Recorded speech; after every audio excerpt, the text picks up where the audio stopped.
economic perspective. Okay. All right.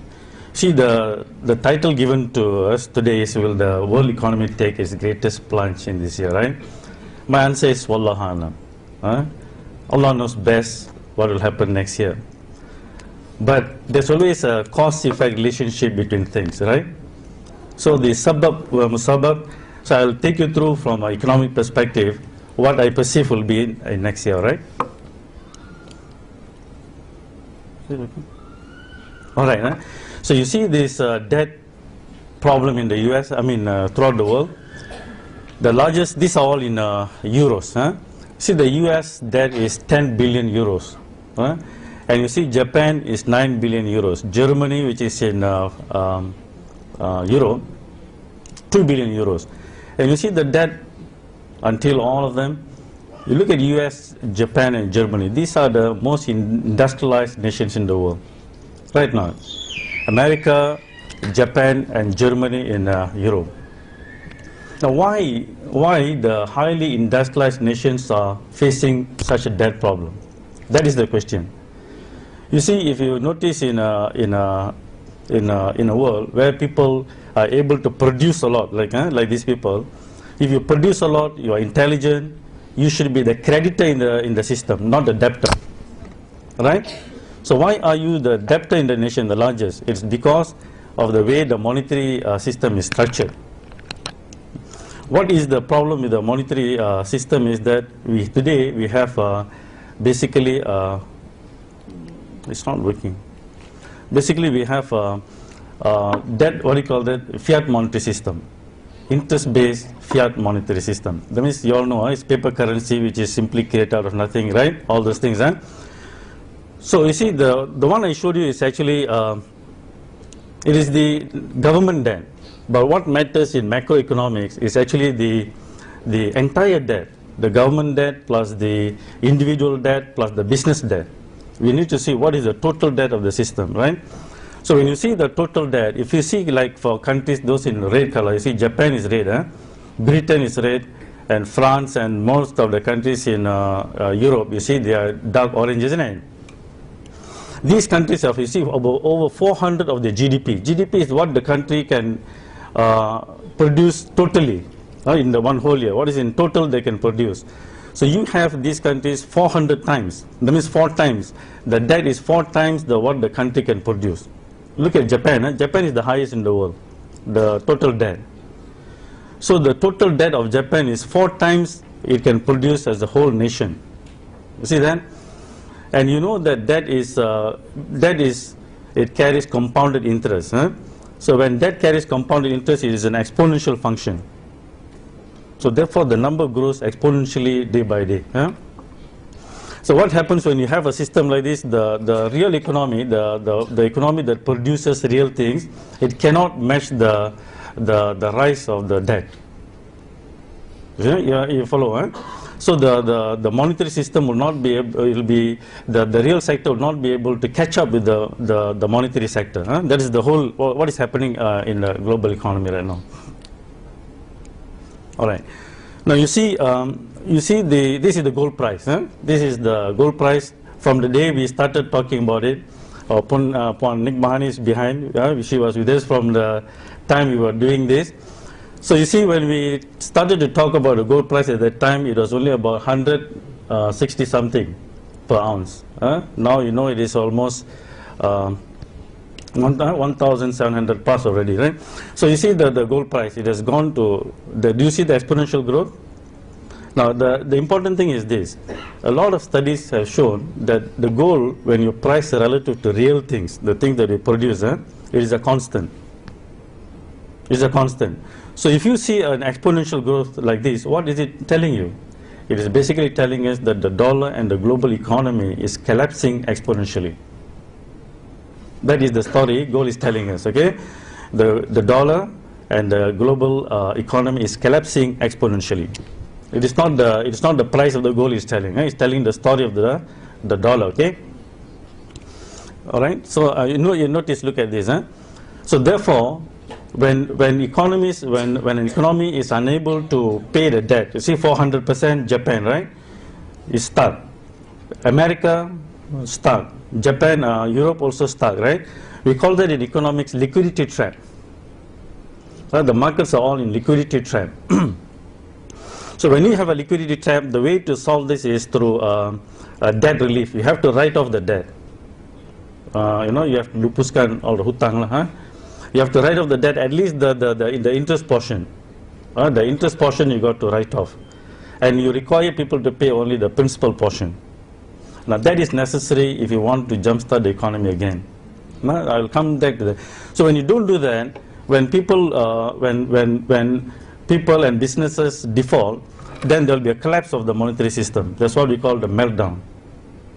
A destruction of money takes place currently. Huh? So you see the America, and then you see Europe, and you also see Dubai, right? The Arab Spring also has had relation to that. And I think by next year and so on, we will be facing it. Huh? There is a domino effect that is taking place. So the Arab Spring is also because of a collapse of the monetary system. So it all started in 2007 when the subprime crisis started. You all are aware of that, right? So it's actually a destruction of the dollar. So the destruction of dollar spread the problem to the Europe. So you saw many banks in Europe also were collapsing, right? So now the Arab world, the Dubai and so on, huh? That's what is happening. So what we are observing today is basically the collapse of the debt-based monetary system globally. Huh? The debt-based monetary system is what is collapsing globally. So if I can, that means, you see the major currencies that I showed you just now, the dollar, the yen and the euro, all of them will face problem now. Because these are the major countries with the major debt, isn't it? So when these countries collapse, so all these currencies will collapse. So this is what we are going to face. So when the major currencies collapse, then the question is, what will be this thing? People will lose confidence in all currencies, because these are the major currencies. People put so much of faith in them, right? So when these currencies face problem and collapse, so people will just will lose faith in all currencies. So now the alternative is, what will be the alternative will come into question. Now you see when things collapse like this, you see in a fiat monetary system, you all know what is the Sinoraj, right? The Sinoraj is, you see, money that is created out of nothing. When you print or when you create money through electronically, it is very easy, very cheap to create. So the free purchasing power that it carries with it, we call the Sinoraj. The Sinoraj will transfer wealth and power from individuals, companies, governments to people who create money. So this is a view from political economic perspective. You know that the domains of political economy is the struggle for wealth and power, right? So this monetary system will take away the wealth and power from individuals, businesses and governments, and it will enthrone this on people who create money, those who are given the right to create money. Basically, today's the banking system, where the banking system, they will be the ones who become the creators. So you saw the statistics earlier. You saw America, Japan, and all this. You saw they are becoming debtors, isn't it? But in accounting, you know that for every debtor there must be a creditor. So who are the creditors in the system? Those are the ones. So to whom you gave the right to create money out of nothing and give to people as a loan on a compounded basis. So they are the creditors in the system. Okay? So the whole world, individuals, businesses and governments will become indebted. We all will become indebted. The creditors will be the banking system. And slowly you will find the control over the resources of the nation and also the power will be enthroned on this group. Very easy. I don't think you need a PhD to understand this, right? Very simple logic, isn't it? Now you notice what happened in the European debt problem. You see, in the European debt problem, after the entire thing collapsing, you notice that they replaced one new Italy and Greece got new prime minister, right? So you notice the new prime minister, it's not elected, but you see he is a member of former Goldman Sachs international advisors. Look at Greece, also appointed. Who is this thing? He was the former governor of the bank. So you will find that this is what will happen. ultimately you will see that the people will be placed at the so our politicians all will have to give away slowly, you know.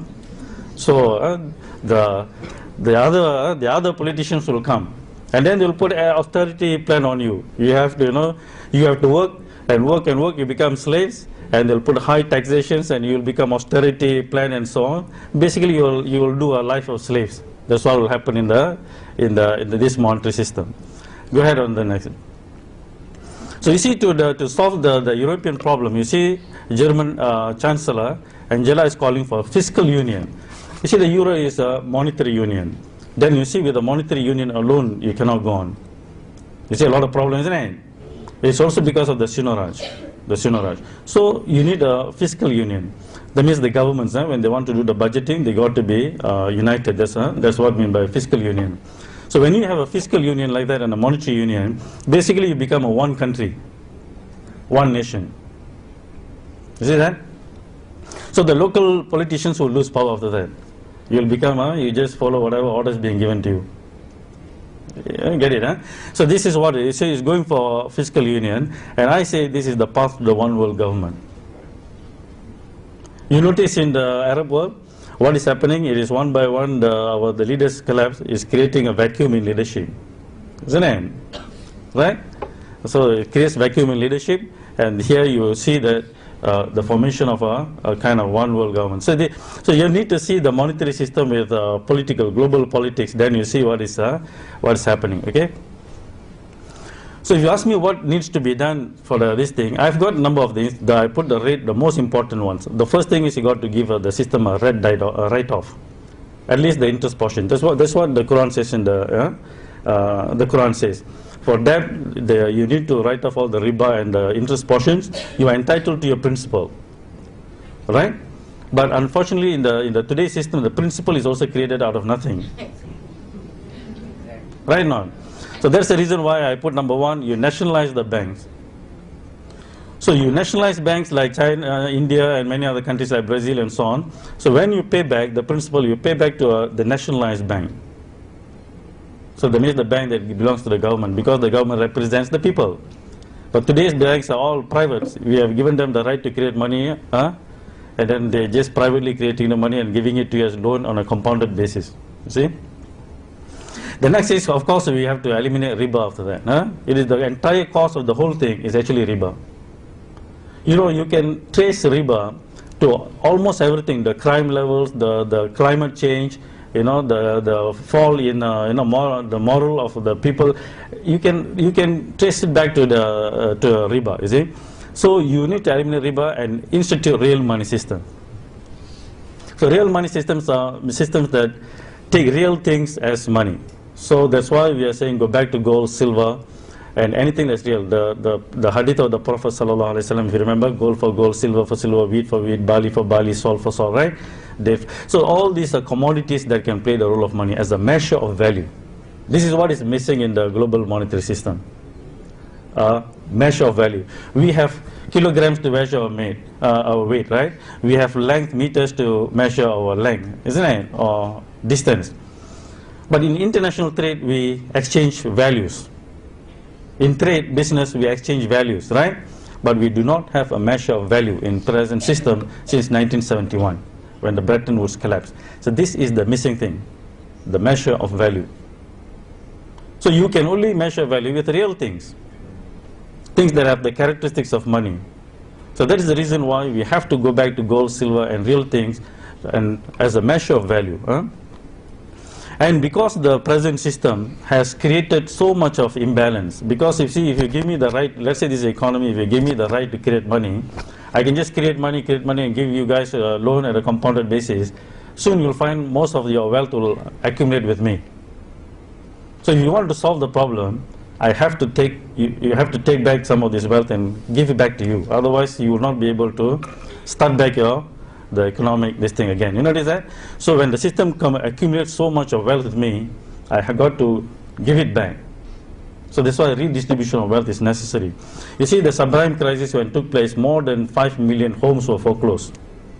5 million, you know.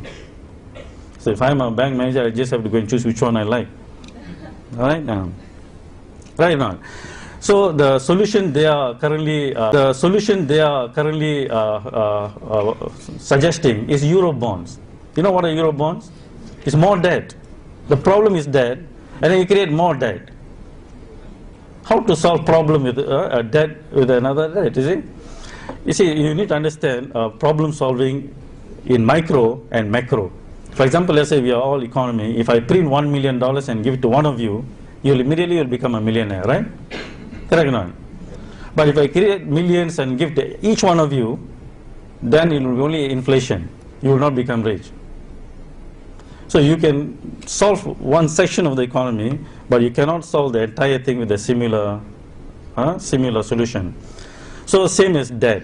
If you have a debt problem individually, you can solve one person's problem like that, but you cannot solve the system like that. You see that? So you cannot create euro bonds to solve the problem.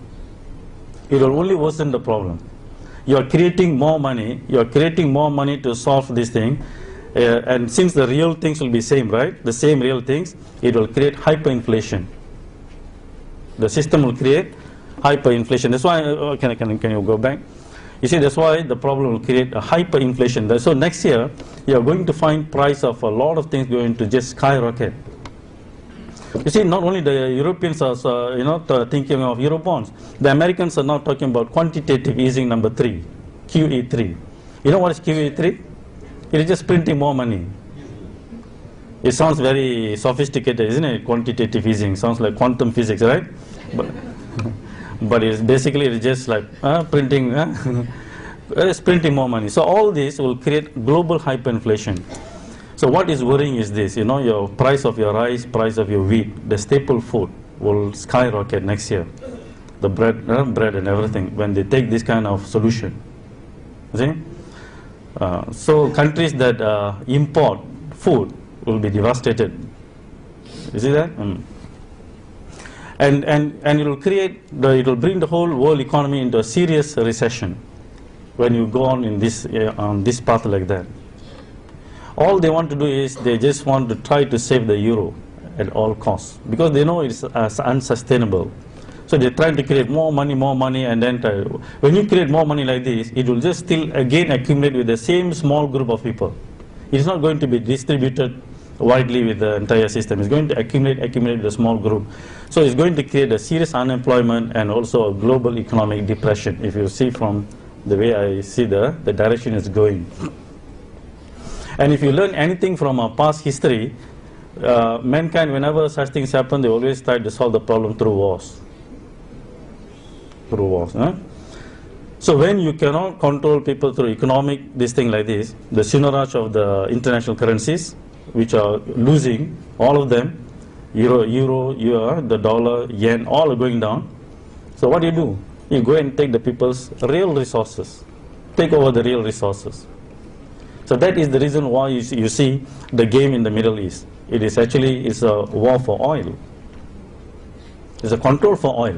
Because if you control the oil resources, you can control China, you can control everyone, because they all need the oil for the economic engine. You see that? Even Alan Greenspan in his book, the Age of Turbulence, he mentioned the Iraqi war is for oil. It's in the book. Right? You can say it is for the mass destruction and all the stuff, but it's for oil. Huh? So if you see the game, there's only one country left for them to take on. The moment if they get Iran, then the China will be subdued. So the whole game, it is not all this Islamic terrorists and so on. It's basically to check the rise of China, basically China and Russia and so on. So that is the reason. If you notice recently, the general in China, right? He gave a warning. If you touch Iran, then it's a war. It's going to be a World War III. Why are they saying that? Is it? Yeah, Chinese generally say, if you touch Iran, it's going to be World War III. So that's why it's very difficult for them to even take on Syria, because Syria, like Libya, because the moment they go for Syria, it means Iran might go, you see? So Iran goes means it's going to be so it's very in a situation that it can create a serious world war, the way you see it. So if you see the entire the scenario, now because the solution is not taken, because they didn't give the debt relief, and they have opted to create more debt and more fiat money to solve the global crisis, I think we are going to face a serious plunge next year. It is all very close. With only in the political game, it's only Iran that is left. So just to give you an effect of all this on gold, you notice the exponential growth of gold price, isn't it? So to give you an effect on gold, you see the gold is the real money. Mankind learned gold is the real money. That is the reason why, even though the Federal Reserve that prints the dollar, and they don't back the dollar with gold. You cannot go to the Federal Reserve with your dollar and ask for gold. They won't. It's not redeemable. And yet, they are the largest holder of gold in the world, isn't it? Right? In front of Fort Knox. So why is it? Because they know it's the real money. So we have done, there's a correlation between the dollar and the gold is almost for negative 1-for-1. If the dollar were to go up, the gold price will go down. Dollar to collapse, gold price will go up. Almost 1-for-1. So since you saw the gold price is going up, it's because the dollar is collapsing. It's negative. So now that will be linked to the euro and also the yen. All of them in a similar problem. Liquidity trap. Remember the word liquidity trap. And I say that there's going to be a hyperinflation, isn't it? So and gold is a proven hedge against inflation. Anytime inflation goes up, the price of gold also will go up. So you can protect your savings by diversifying some of your this thing into gold and silver. So again, there will be effect. It will be you saw the documentary just now, isn't it? It's expected to go up very high. And then you see the central banks. They also know the problem of the fiat money.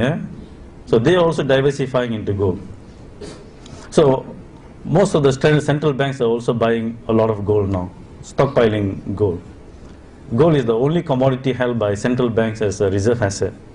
You know that, I always joke, they don't hold coffee or tea as a reserve asset, only gold. And then India, also one of the countries that is fast growing, and you know that India is one of the largest consumer of gold also. Not only the central bank is stockpiling gold, so the Indian people also buying a lot of gold. If you watch a Hindi movie, you can see And then, and also if we accept the age of turbulence, if you think that the next year is going to be an age of turbulence, then the gold is also an asset of choice during times of chaotic times. Because you see, with gold, you can take your gold and you can just move away to a place where it's safer or where there's more peace, right? So that's the reason whenever there's a war, the price of gold will go up. So if you are expecting next year to be a chaotic year, then again gold price will also go up. In fact, Alan Greenspan, the former chairman of the Federal Reserve, when he left the Federal Reserve in 2005 or 2005 or 2006, right? When he left, immediately he wrote a book. You know the title of the book? It's called The Age of Turbulence. See, he knew what was coming. Next, you see, it is also a proven store of value. Proven store of value. So the moment you convert this thing, you see the paper money that you have, the savings you have, every day its value goes down. Each time the banking system gives out a loan to someone, the value of your savings will go down because of inflation. But gold can protect it. That's why in Malaysia, if you have a 10 cents coin, it will be written in 1970 or something, right? I always like to say this because I was a small boy during that time. The 10 cents can buy you a roti canai. I used to get to go to school 10 cents. There's the money I get to go to school. 10 cents. You can buy things. Today, if you bring the 10 cents to a restaurant, what can you get? Even a glass of water they charge 20 cents now, right? You get nothing. But if you take a gold, you see the gold during the time of the Prophet ﷺ can buy you a sheep. It's documented in Sahih Bukhari and so on, isn't it? That is a very well known in Islam, so we can give that example. So today also you can buy your sheep because the dinar is now by 800 something dollars. You can buy a gold, right? Isn't it? So you see, for 1,500 years it can maintain its purchasing power. That's what we mean by it's a proven store of value. Our other currencies, within 30 years, the value is gone. The dollar lost its value in the last 40 years, 90% of its value. The dollar. From 1971 to this one now, 90% of the value is gone. See?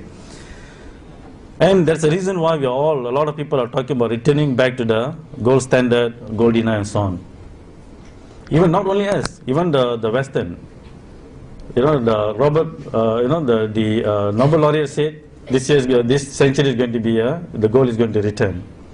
Even the president of World Bank said, let's go back to gold.